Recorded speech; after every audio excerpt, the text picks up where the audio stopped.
హిందూ సాంప్రదాయంలో ఏడాది మొత్తం ఎన్నో పర్వదినాలు, పండుగలు వస్తుంటాయి. వాటన్నిటిలో మహాశివరాత్రి కూడా ఒకటి. పరమేశ్వరుని భక్తి శ్రద్ధలతో ఆరాధించేందుకు అనువైన ఈ రోజు.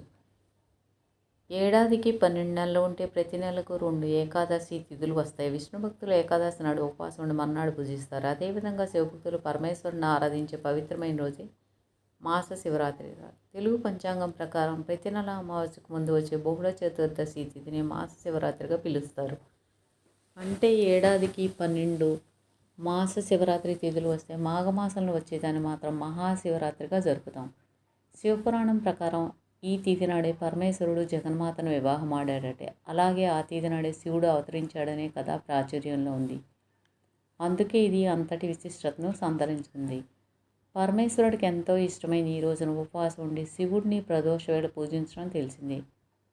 అమావాస్యకు ముందు కేతు ప్రభావంతో చంద్రుడు బలహీనంగా ఉంటాడు. ఇలా చంద్రుడు బలహీనంగా ఉన్నప్పుడు భూమి మీద ఉన్న జీవులపైన కేతు ప్రభావం ఉంటుంది. దాంతో ఆహారపు అలవాట్లపైన ప్రభావం పడి జీర్ణశక్తి మందగిస్తుంది. తద్వారా మానసికంగా సంయమనం కోల్పోవడం, ఉద్వేగాలకు లోను కావడం వంటి సమస్యలు ఎదురవుతాయి. పరమేశ్వరుని పూజిస్తే ఇవన్నీ అదుపులో ఉంటాయని, రాహు కేతు గ్రహ దోషాలు పోతాయని, సకల శుభాలు చేకూరుతాయని నమ్మకం. దాంతోపాటు అన్నదానం, జలదానం, వస్త్రదానం, గోదానం చేస్తే విశేషమైన ఫలితాలు లభిస్తాయని పురాణాలు పేర్కొంటున్నాయి. లలితా సహస్రనామం లలితా పారాపట్టారికను 1000 నామాలతో కీర్తించే అత్యంత పవిత్రమైన నామావళి. శక్తి స్వరూపిణి అయిన ఆదిపరాశక్తిని కొనియాడి ఈ అద్భుతమైన మంత్రాలు బ్రహ్మాండ పురాణంలోని ఒక భాగము. అమ్మవారి శిరస్సు నుంచి పాదాల వరకు వర్ణించే ఈ సహస్రనామాలు దేవిలోని శక్తి, దయ, అందము, కరుణ, సామర్థ్యాలను వివరిస్తాయి. పునరావృతం లేకుండా 1000 పేర్లను కలిగి ఉన్న ఏకైక సహస్రనామాలు ఇవేనంటారు. ఇంతటి విశిష్టత కలిగిన ఈ నామాలను లలితాదేవి ఆదేశాల మేరకు 8 మంది వాగ్దేవతలు రచించారట. వాళ్లే వసిని, కామేశ్వరి, మోదిని, విమల, అరుణ, జయిని, సర్వేశ్వరి, కౌళిని. వీటిని హయగ్రీవుడు అగస్త్యునికి బోధించాడట. ఏటా పెరిగే శివలింగం. దూరం నుంచి చూస్తే పెద్ద శిలలా కనిపించిన దగ్గరకు వెళితే శివలింగం అని అర్థమవుతుంది.